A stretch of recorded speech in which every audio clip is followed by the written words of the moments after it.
गुरु भगवान को नमन है।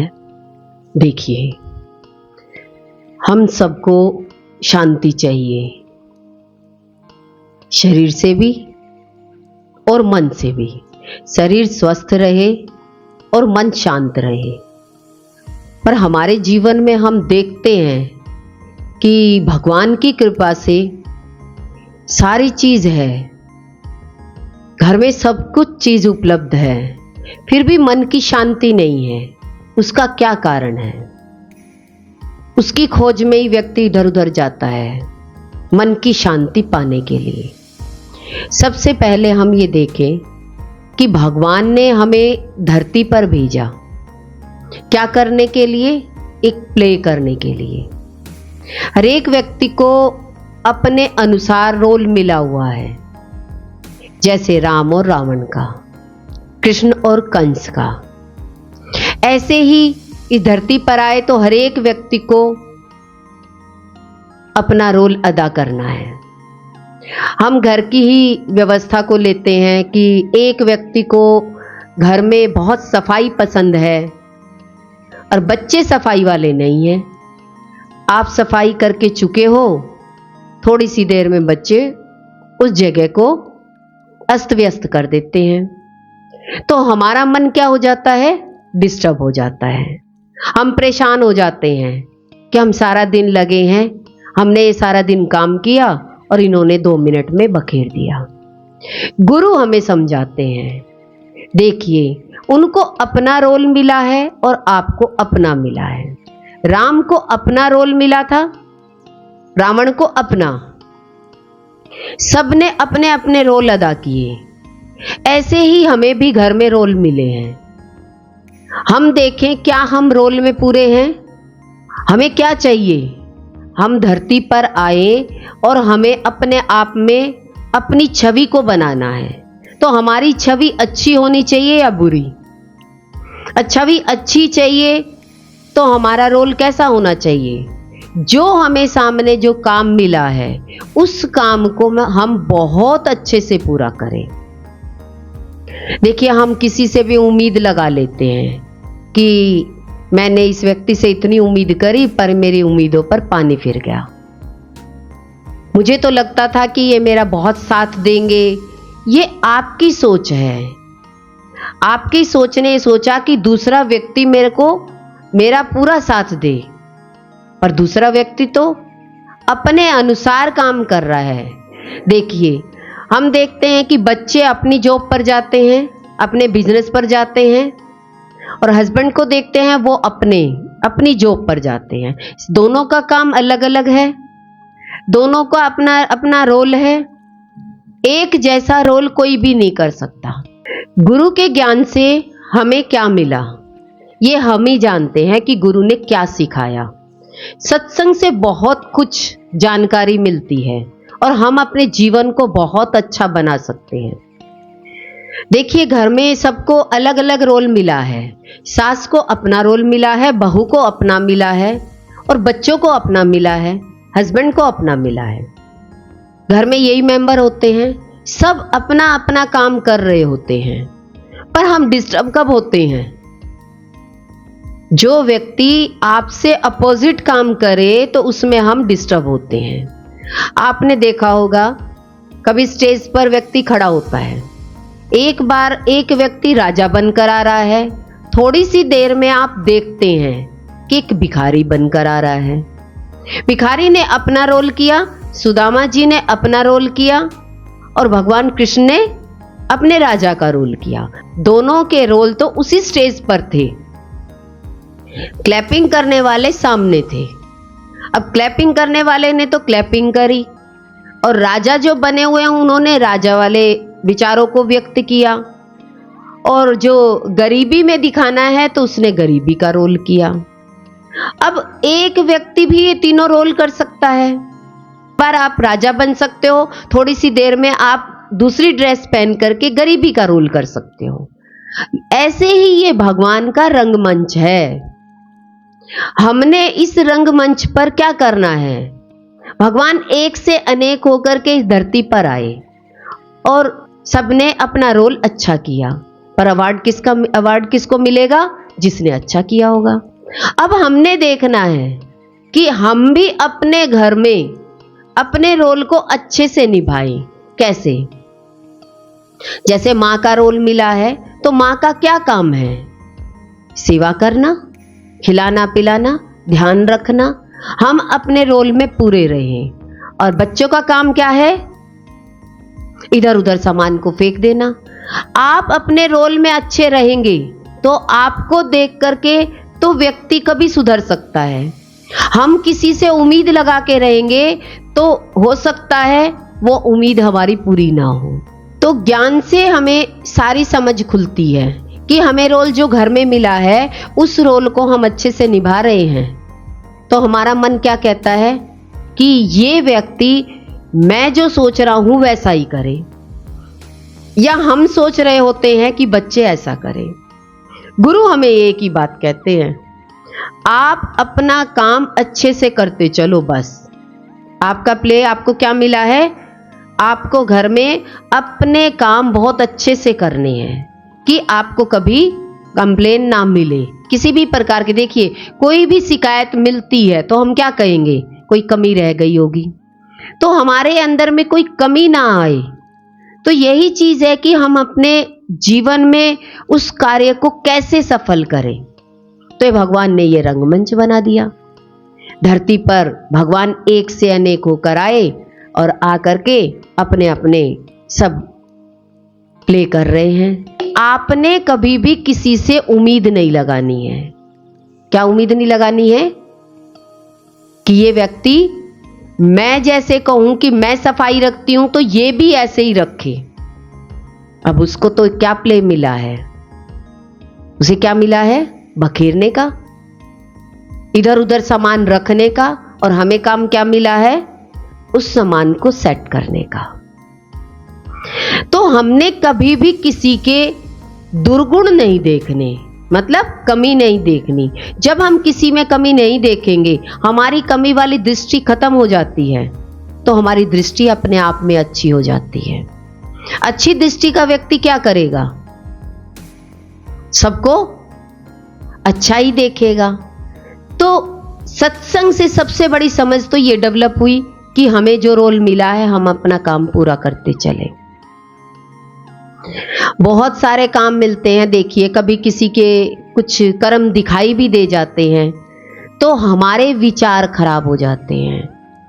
देखिए, कई बार दूसरा गलत काम कर रहा है और हमारे अंदर में हमारे विचार खराब हुए, वो तरंगे जो निकली हमारे शरीर से, उन तरंगों ने हमारे शरीर पर बहुत गलत असर डाला।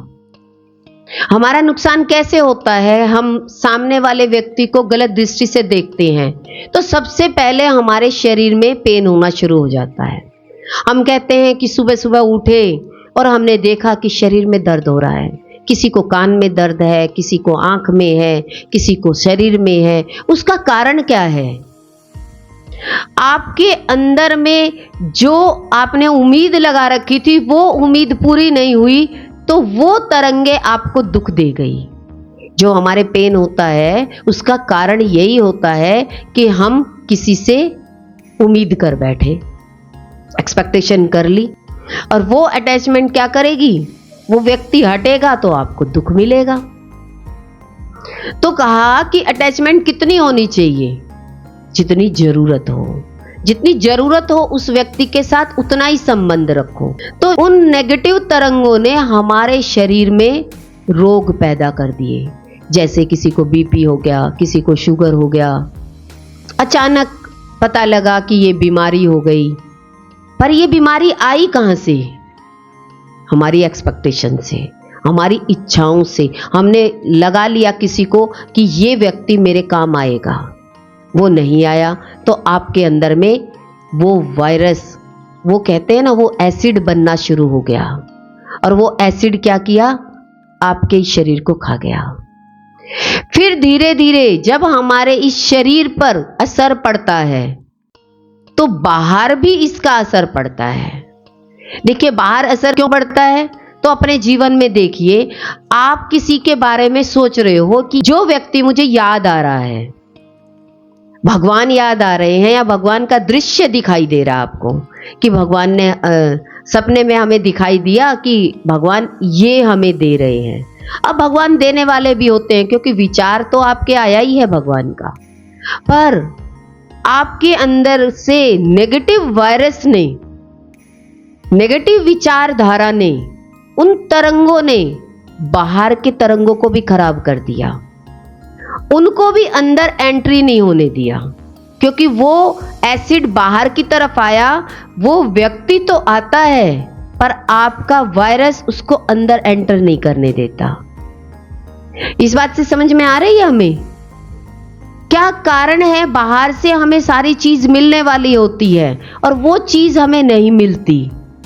उसका कारण है कि घर में कोई व्यक्ति उल्टा चल रहा है और आपके अंदर में उसके प्रति विचार खराब हो गए, और वो विचार खराब होने के कारण बाहर से जो लक्ष्मी जी आनी थी, बच्चों के साथ बहुत अच्छा प्रेम से व्यवहार होना था, हमारे उस एसिड ने बाहर तक सारा वातावरण खराब कर दिया, जिसके कारण हमें भी भुगतान करना पड़ा।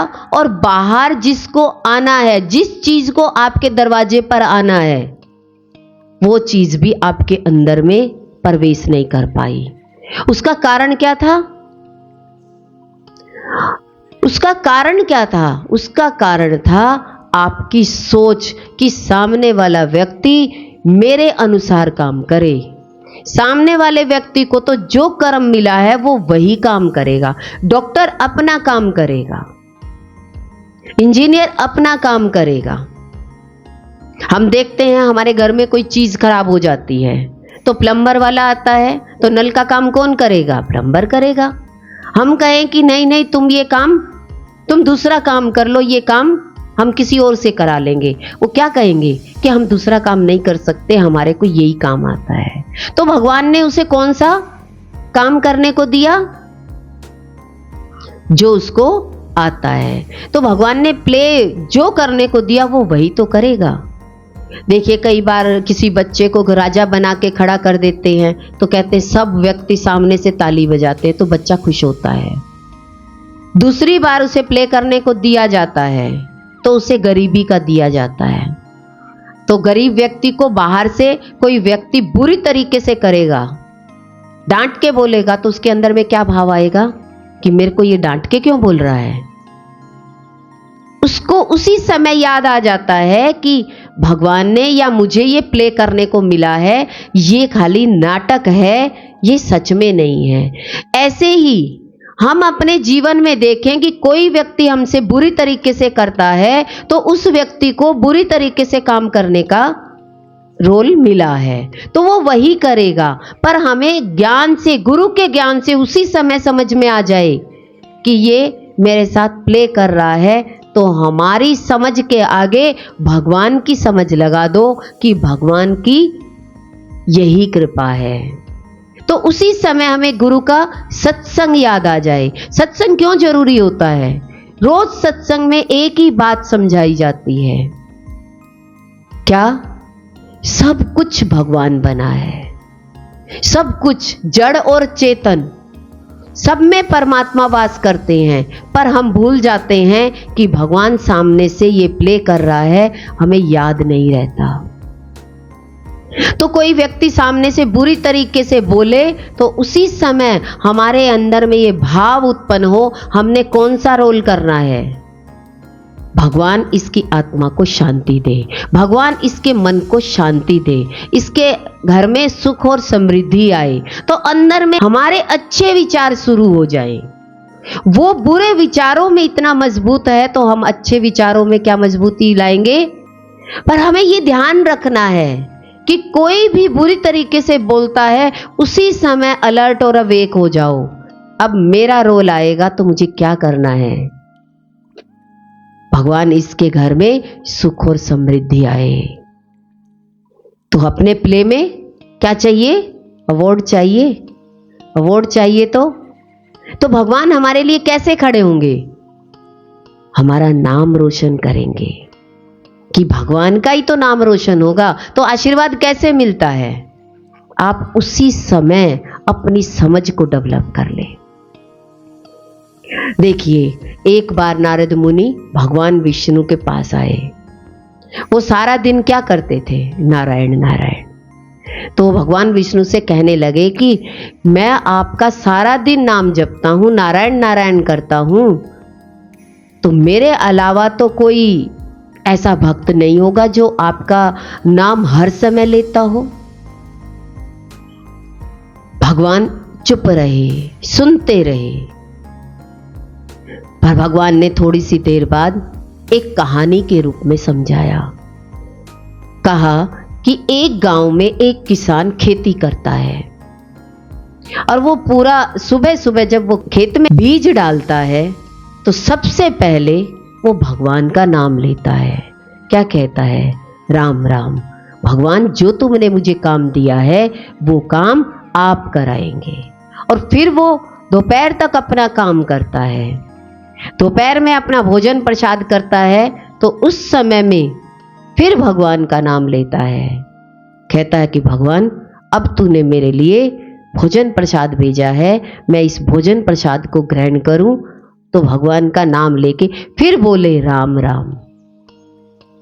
शाम तक वो अपनी खेती में लगा रहा और शाम को सोने लगा तो भगवान से फिर प्रार्थना करने लगा, राम राम फिर कहने लगा। तो भगवान विष्णु भगवान कहने लगे, देखो ये अपने कर्म में पूरा है, पर राम का नाम इसने सारे कर्म तो किए पर राम को प्लस करके, और हम बिना कर्म करे नारायण नारायण पुकारते रहे तो गुरु हमें कहते हैं कि सामने जो कर्म है उस कर्म को करते हुए भगवान को प्लस करते जाओ। तो कहा, देखो इसने बीज बोया, अब ये हरी भरी खेती हो जाएगी और ये अनाज जो उपजा है ये निष्काम हो गया। कैसे? ये अनाज जो उपजा है ये सबके पेट में जाएगा। तो इसने कितना गुना काम किया? सबके पेट के लिए काम किया। ऐसे ही हम अपने जीवन में देखें कि भगवान ने जो हमें हुनर दिया है उस हुनर में हम कितने तैयार हैं। क्या हमें अवार्ड मिला? हमें लगता है कि हम कोई भी काम हमें माँ रूप में मिला, पत्नी रूप में मिला या बाबा दादी के रूप में मिला, क्या हम पूरे हैं? हम अपने कर्म में पूरे रहें। तो कहा कि जब हम अपने आप में देखते हैं कि मैंने अपना रोल बहुत अच्छे से निभाया तो भगवान भी आपके साथ अच्छा व्यवहार करते हैं, खुशी देते हैं। तो भगवान खुशियों के लिए आपके दरवाजे पर खड़ा रहता है।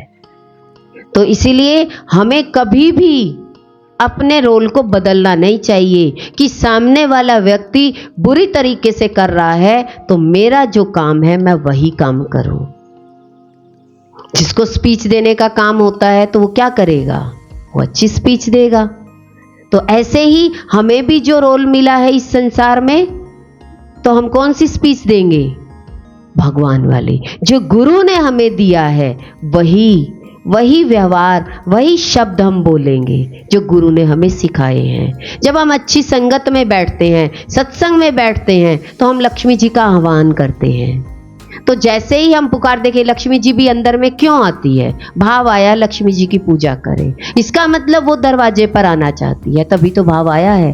पर अपने अंदर में ये चेक जरूर करें, घर में किसी व्यक्ति के प्रति मेरे अंदर से नेगेटिव तरंगे ना आ रही हो, नहीं तो वो अंदर एंट्री नहीं करेगी, बाहर की बाहर रुक जाएगी।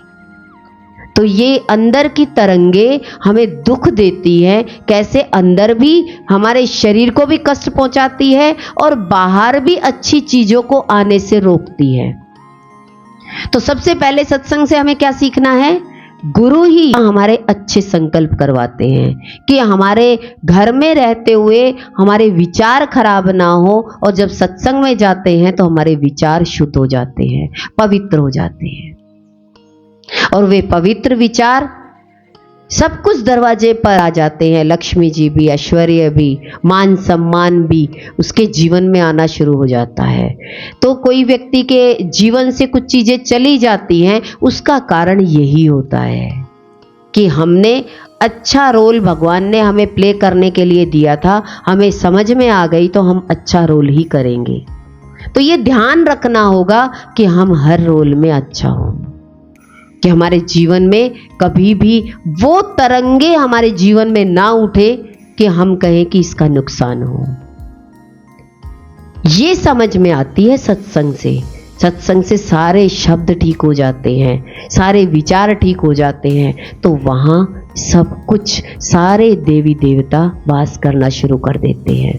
तो इसलिए सत्संग हमारे जीवन में बहुत जरूरी है। सत्संग में बैठकर ही गुरु आवाहन करना सिखाता है कि हम देवी देवताओं को जब याद करते हैं, आवाहन करते हैं, तो हमारी सोच अच्छी होती है। कोई पूजा पाठ घर में रखते हैं तो सोच अच्छी होती है ना। घर में कितनी रखोगे? घर में तो लोगों की कमी ही देख करके, अपने विचारों की तरंगों को खराब करके बाहर भी नुकसान करते हैं और अपने शरीर में भी नुकसान करते हैं। रोज सुनने को मिलता है, एक व्यक्ति बोलता है कि आज मेरे ये पेट में दर्द है, आज सिर में दर्द है, आज कान में दर्द है। तो अपने आप की समझ डेवलप करो, क्या कारण है, ये दर्द क्यों तंग कर रहा है। कहीं ना कहीं मेरे प्ले में कमी रह गई, मेरे रोल में कमी रह गई। तो अपने रोल को हर समय देखते रहे कि मेरा रोल किसी समय भी खराब ना हो। गुरु भगवान के शुक्राने हैं।